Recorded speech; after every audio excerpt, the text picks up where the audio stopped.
If the iPhone 17e has these three features, it's easily going to become the best budget iPhone for most people in this year and for years to come. So here are the three upgrades that can completely change the game. First, Apple seriously needs to add a 120Hz smooth motion display. Right now, even many cheaper Android phones offer a 120Hz display.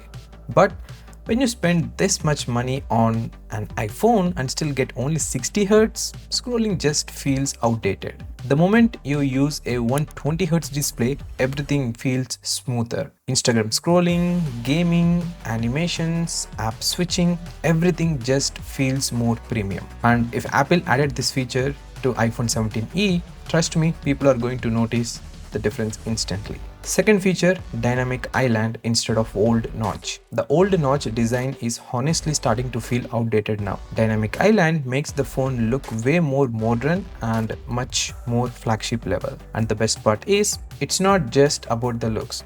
You can see calls, music, timers, map, charging status, and background activities directly from there. It actually feels useful in day-to-day usage. If Apple added the dynamic island to the 17e, the phone will instantly feel more expensive and premium. Now, the third feature is something that content creators and selfie lovers are going to love: center stage camera. Basically, while recording videos or attending video calls, the camera automatically keeps you in the frame, even if you move around. This feature is useful on iPads, and just imagine getting it on a budget iPhone. For vloggers, students, video calls, online meetings, and Instagram creators, this would be insanely useful. So if Apple combines all these three features together, I mean 120Hz refresh rate display, dynamic island, and center stage camera, then honestly the iPhone 17e might become the easiest iPhone recommendation for most people in 2026 and beyond. Because at that point, you are basically getting a flagship-like experience at a much lower price. Now tell me honestly, if Apple added these three features, would you buy the iPhone 17e?